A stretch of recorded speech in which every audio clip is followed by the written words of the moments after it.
Good morning, everyone. This is Deb Henton, the Executive Director of the Minnesota Association of School Administrators. I am delighted to join you this morning, but only for a brief time. I'm double booked this morning and I will be in and out of this meeting, but I can tell you you're in for a real treat. Again, we have Dr. Karen Orcutt leading our school leaders who are female network meetings, and she has prepared a good morning for you. And some of you may have joined in the meetings last year, so you know you're in for a time of great networking and collegiality between yourself and the other members of MASA who are school leaders who are female. So with that, I welcome Dr. Orcutt. Thank you, Karen. Thanks, Deb. Good morning, everyone. We're going to do something a little bit different this year. We're going to start out with some content and then drive us into conversations about the content. So I hope that will be okay with everyone. At a time when we are concerned about the mental health of our students and about the mental health of our teachers, we need to take a moment of self-compassion and pause and care about ourselves. So today we will stop and take some time to think about mindfulness and compassion and peace in our lives and the relationship to our work. I know that many of you have studied or even teach mindfulness, so I don't want to insult anyone, but rather take time to apply it to our work and to our own self-compassion. So if we could start the PowerPoint now. So we're going to talk about finding peace through mindfulness and hopefully making our work a little easier in difficult times. You can pull next slide.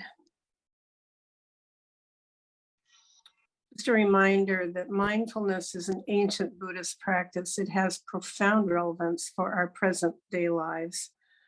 It's about taking pauses to calm ourselves. It's about finding ways to change our thinking or modify our thoughts, and introducing compassion into our problem solving and into our lives. Next slide. Mindfulness is a simple but powerful route for getting back into touch with our own wisdom, helping our relationship to our work and to our relationship with ourselves and with others. It's about really to get to mindfulness, you have to develop practices in your life. It revolves around meditation, but meditation can be on a continuum. It can be anything from a formal meditation to a very short pause in your life where you take time to breathe, or a little bit more time where you do short meditations to be able to calm yourself. Next slide. Mindfulness provides us with an appreciation for the present moment and cultivation of an intimate relationship with the present moment. It is the direct opposite of taking life for granted. It's taking time to be present in the moment and clarify and get into a definite mindset. Next slide. We are thinking all the time. Our thoughts are constant, they can be directed, and they can be controlled. Our negative thoughts are typically harmful to our ability to deal with situations and difficult situations. Our thoughts and feelings are transient.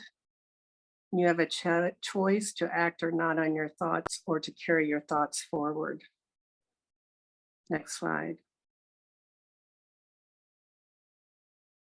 When we think about our negative thoughts and fears, we are definitely hardwired to remember the negative in our lives. That's when we think about the times that we are just so constantly bombarded with what has happened in a negative sense, but we cannot recall the compliment that we just received before the negative event or after the negative event even. We hold unpleasant moments and experiences in our minds long after they are over. Our thoughts are not you. Observe them, stay a while, evaporate them, or put them behind you. Sometimes our fears control our thoughts and our actions. And I think that frequently our fears can control what we're going through at any given time. So quieting our thoughts is critical to dealing with difficult people and difficult situations. It's very hard to walk into a very difficult situation after you're just getting off of a treadmill or staying on a treadmill at any given time. Thank you. Next slide. A way to stop all the thoughts is to shift into a being mode for a moment. Think of yourself as an external witness, as timeless. Just watch this moment without trying to change it at all. Interrupt your thoughts and clear your mind.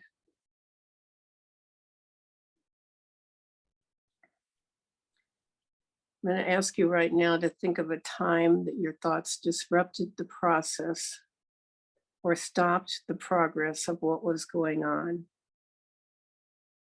Think back for a moment and think about when you stopped the progress of what was going on by your thoughts.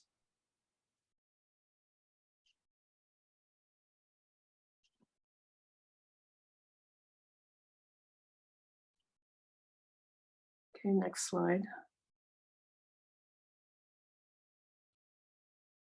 The goal of mindfulness is a peaceful mind, bringing peace to our thoughts. Next slide.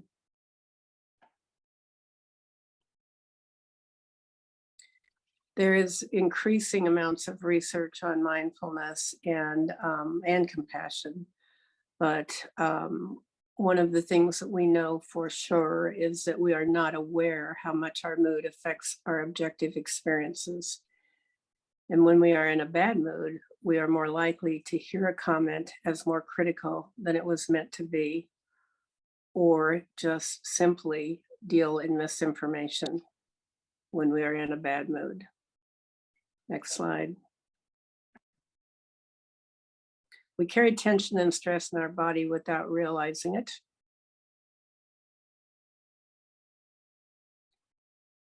We miss potential positive and pleasant moments by not being present. We miss crucial information we need to make a good decision by not being present as well. Next slide.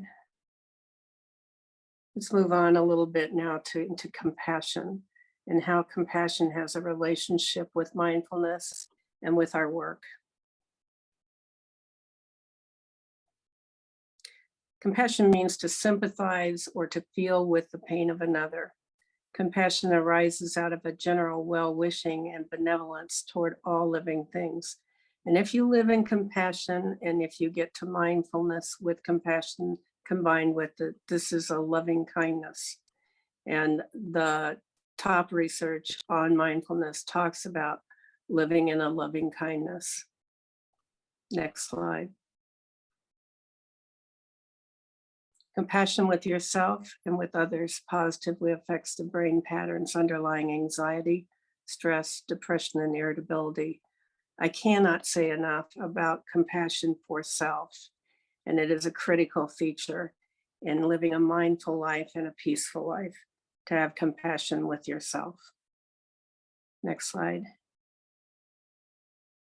When we're anxious or irritable, and I have to admit to irritability being one of my worst qualities, it is not the mood that does the damage, but the way you react to it. We have an inner critic. It's telling us it's your fault, with negative thoughts and self-critical thoughts. We must find compassion. And whenever I deal with that irritability, I find if I think about the other person, if I think about what's going on, I am a compassionate person.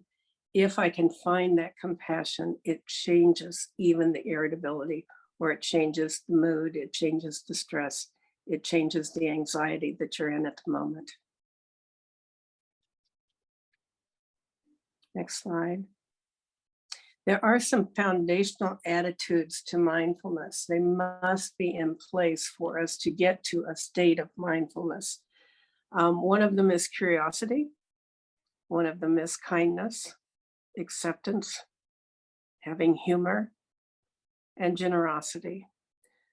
I have a mistake here that I said acceptance twice, but we'll move on to no judging or non-judging. You must be able to suspend your judgment in situations. Having patience, having compassion. Compassion is one of the biggest components of mindfulness. And finally, having gratitude.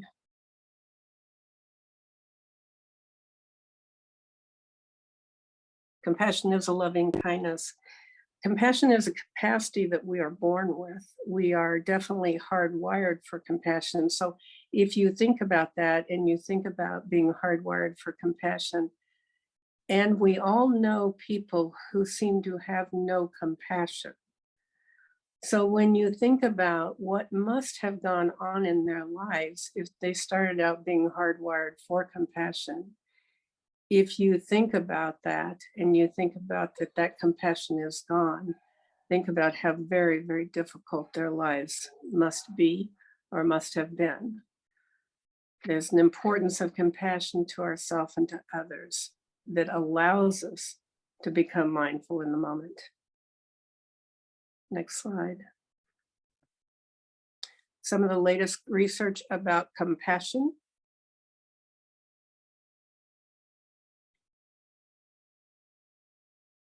We know that there are studies, definitely there have been studies that show definite improvement in symptoms, both mental and physical symptoms, when we deal in compassionate states of mind and we live in mindfulness. There are studies that have shown us that biological markers can change. They have proven that electrical brain activity changes when you're in a state of mindfulness or a state of compassion, and a decrease in inflammatory genes occurs. There's a neuroplasticity and a rewiring of the brain that can occur through getting better and better at living in a mindfulness state and being a compassionate person. We know the studies on gratitude and how they talk about that you can actually rewire your brain to become a more joyous person when you dwell in gratitude. And there is definitely proven scientifically a neuroplasticity of the brain and an ability to rewire the brain. Next slide. Let's talk a minute about self-compassion. There is a negative relationship between self-compassion and depression, anxiety, and stress. When self-compassion goes up, depression, anxiety, and stress go down.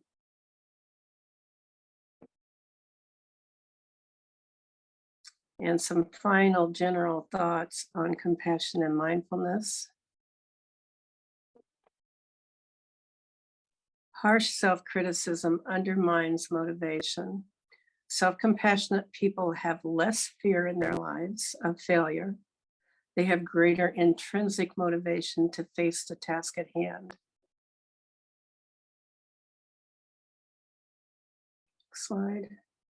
Feeling empathy for another person assists the brain in positive thoughts and feeling. Empathy is good for you. Actually, the state of empathy is good for you. Empathy and feeling genuine compassion and loving kindness toward yourself and others have beneficial effects on health and well-being.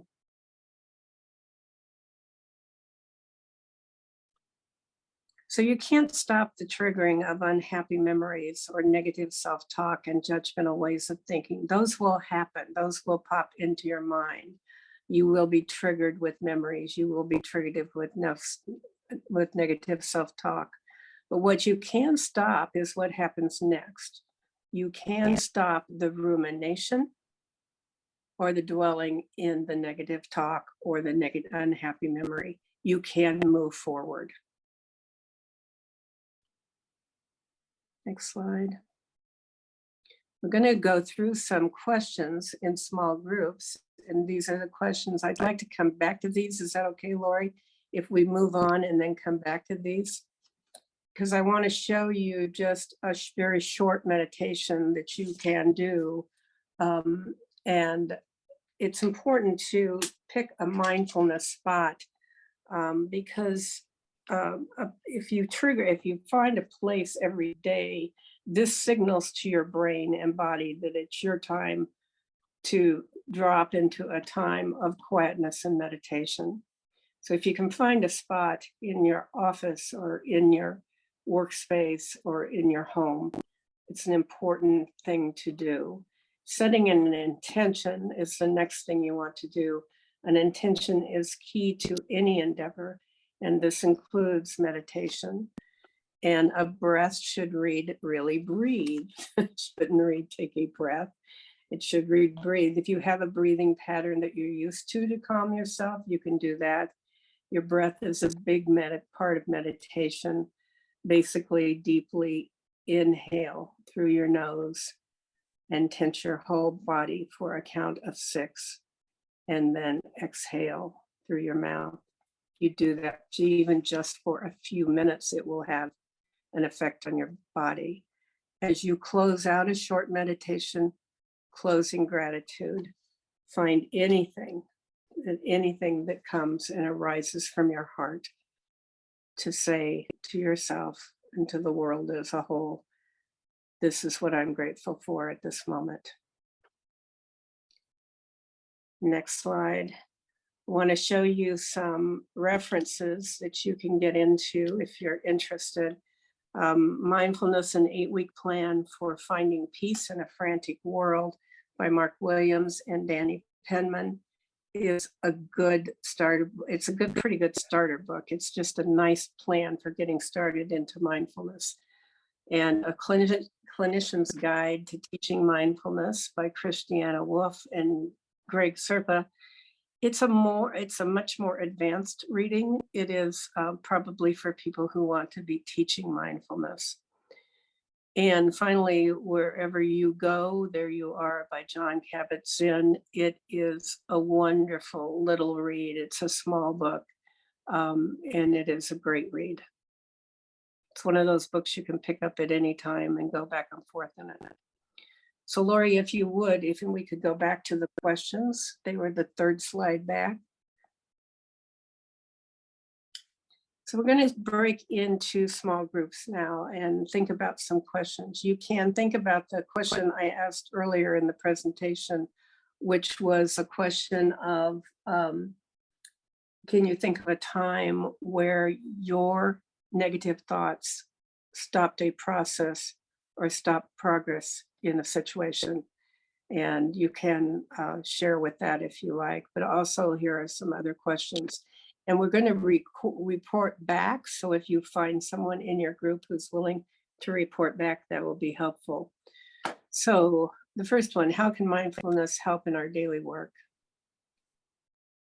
Secondly, what are the obstacles to having a more peaceful mind? When you think back on struggles with difficult people or problems, how does this change your thinking? And the final question, what's next in your work on mindfulness and compassion and how you can integrate it into your work life? Okay, can we break into small groups now? I think we're back. Okay, well, welcome back, everyone. So I am told that we have 13 groups. So that's a big surprise. If you know your group's number, that's wonderful. So you can report back by number. If you don't know your number, just speak up if you're the spokesperson for your group. So let's hear some feedback and start with group number 1. Okay. You know what, Karen? Hi, Karen. Hi. Deb. We in group number 1, we didn't even talk about who was going to be the spokesperson. We just started chatting, which is a good thing. And so we talked about just how timely this was. And we spent some time talking about different priorities and positions and just talking about part of realizing that in different positions brings, I would say, different levels of priorities of getting time back in our lives, and that we don't prioritize ourselves enough probably, and we aren't compassionate enough with ourselves. And all Brene Brown lovers in our group, and the importance about being compassionate with ourselves and finding time for ourselves, even if it is that 5 minutes every day to give yourself a little love and compassion,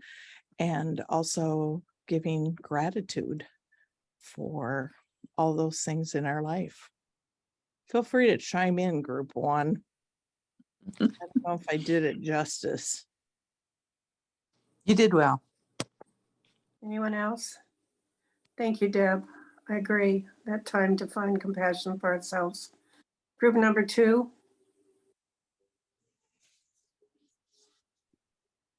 I don't know if we're group number 2 or not, but I'll go. How's that? That's fine. Thank you, Holly.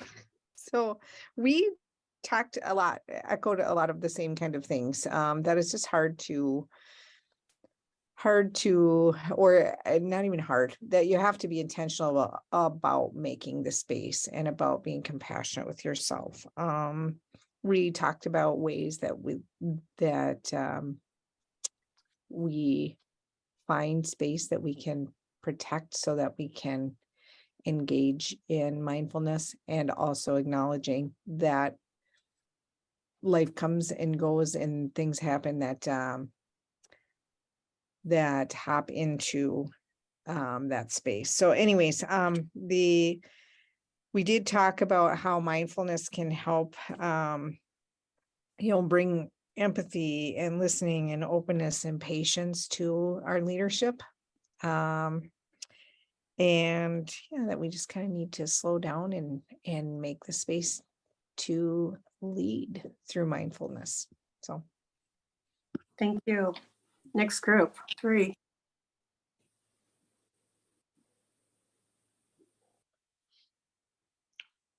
Anyone can speak up now. I'll talk from group 8. Hi, Karen. Great to see you Hi, again. thanks. Good to see you. Yeah, so we really just talked about intentionality of being mindful and compassionate, and blocking off. I block 30 minutes off on my calendar every day, and it just says time. And I might go to the bathroom, I might eat lunch, I might, whatever it might be, but I have that 30 minutes set aside that nobody can try to fill. It's just mine, and I can do what I choose with it. So, and also the way that we enter a room and how people look to that. If we are low breathing and calm, everybody else can be too. But they're going to look to us. If we are high breathing, they're going to high breathe too. So just really being intentional and thinking about things before we do them. Thank you. Anyone else from that group? Room 4. So we just saw who room 4 was. I think maybe we were room 4. I'm not sure, but Great. I'll talk, Rachel Udstun. We had a lot of the same kinds of conversations, but we also, I thought in our group, we all kind of shared some of those vulnerable times when we just had these big aha moments where it was like, this is not working. I can't sustain this. And what strategies we put in place to reprioritize. So that our most important priorities came first and foremost, because for most of us, our job was sometimes taking the first priority and shouldn't have been. Thanks, group 5. A couple of nuggets. Hey everyone, good morning. That came from our group was, I loved this, close the loop. So when we have a conversation, they mentioned closing the loop. So there's a sense of you heard me. Also not reacting to the one-liners, often whether it's peers or staff or parents, there might be something that we hook onto and boomerang back the responsibility, but just staying in that space of silence and compassion. And also we heard modeling earlier.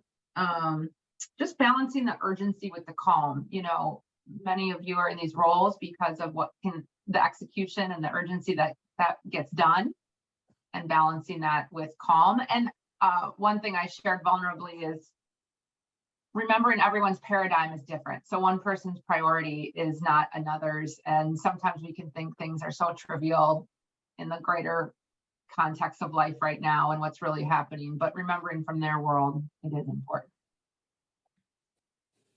Thanks, Jennifer. Anyone else from that group?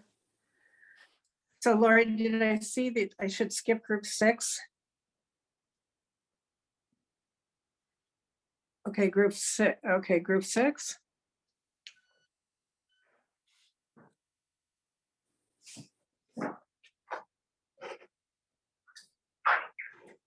Sorry, I thought you were referencing what I added in the chats.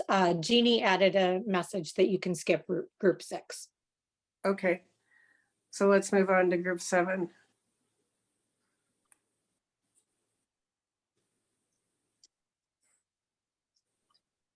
Well, one thing that we talked about was, keeping in mind compassion as you work through and communicate with people, stopping to listen and, approach the conversation with compassion.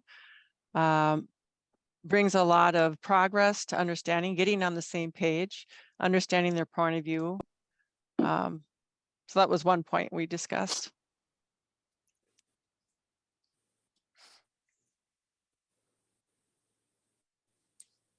Thank you. Group 8.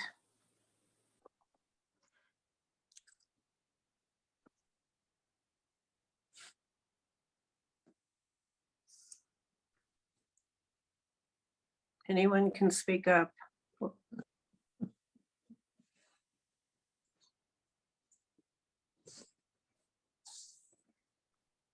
Okay, I got this.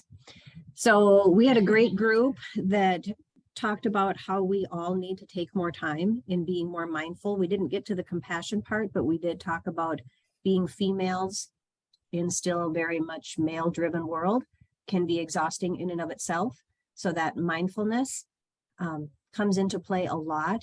I think there were 2 members that said, yep, when you start getting mansplained to, you have to take a breather and take a few minutes. So at the end of it, we did all, Brenda was very good and had us all commit to doing something to start our mindfulness journey, because not all of us have been taking that time. So we did all commit to something starting this week. Good. Thank you, Lisa.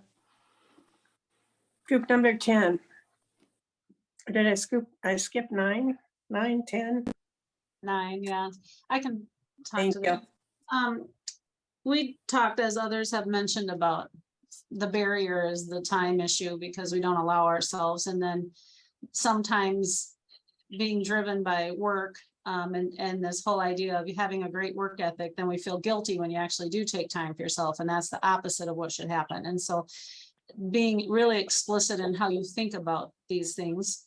And then also talked a little bit about when dealing with difficult people, if you can take a step back and figure out that it probably doesn't have as much to do with you as it does about them.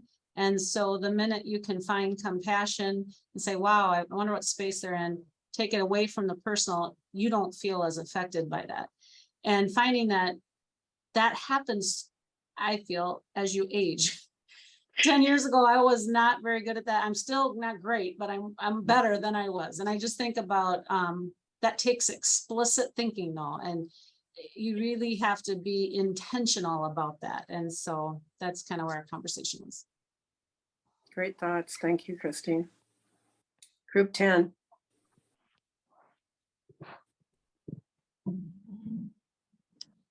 I can share. We had a wonderful group with Tamaran from St. Peter, Billy Joe from Moose Lake, and Katie from Austin.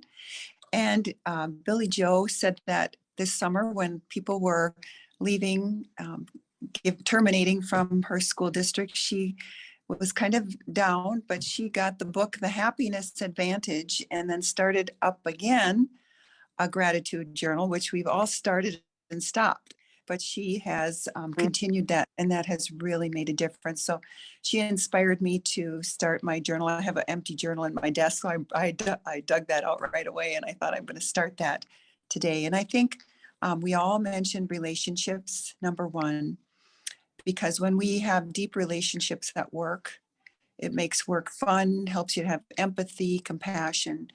And if we focus around our relationships and face-to-face interactions, that makes a big difference. And then I think, was the only one who integrates mindfulness into my work life, but that's because I really feel like it's about putting God first. So I listen to positive podcasts in the morning. I listen to my religious music, my Christian music, and then I exercise to all of that. So, and then I keep time in my calendar for myself too, just like some other people said. So there were a lot of great ideas that we talked about as well. Thank you so much. Yeah, even don't feel guilty if you don't keep a gratitude journal. Even sometimes just saying the word gratitude, even taking a moment and saying, what am I grateful for? It changes your entire being. It totally changes you. So thank you. I think of gratitude journaling and meditation both as being continuums, and you can do a little bit and it makes a difference, or you can do the extreme formal and it makes a difference. So thank you, Paula. That I totally agree with you. Group number 10 or 11, number 11.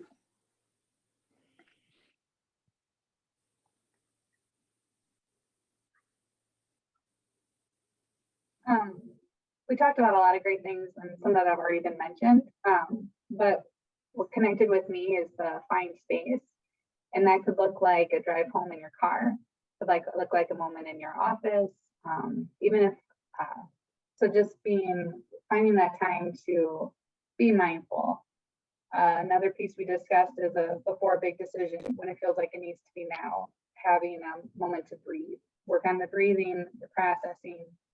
And then the groups have mentioned this, but just having empathy. So if you have a phone call of an angry parent or whatever situation, understanding where maybe that behavior is coming from and getting to the root of how to support and not taking that personally.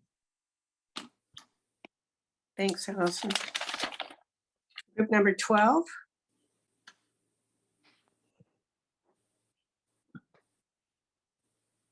Went as to. Journey right here, right now with the Volvo XC90 Recharge Plug-in Hybrid. What happened? Okay, next group.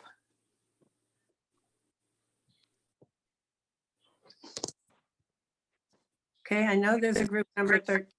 Go ahead. Anyone else? There was 2 more groups. I know there's a group 13. Do you want to go? Anyone want to go? Okay. I thank you all. It's been a good discussion, and it's good to carry on our thoughts about this. I think don't just drop it and rush off, but do be thinking about it as you move forward in your work.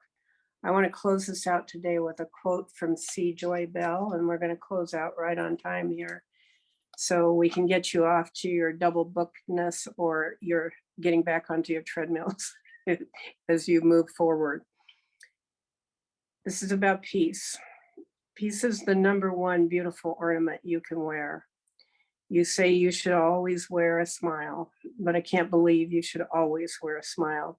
Seriously, you're going to look silly. But peace, you should always carry peace within you. It is the most beautiful thing you could ever have or do. Peace makes your heart beautiful, and it makes you look beautiful too. You want to have perfect posture when you stand, sit, and walk, and peace is the perfect posture of the soul. Try perfect posture outside as well as inside. Peace creates grace, and grace gives us peace.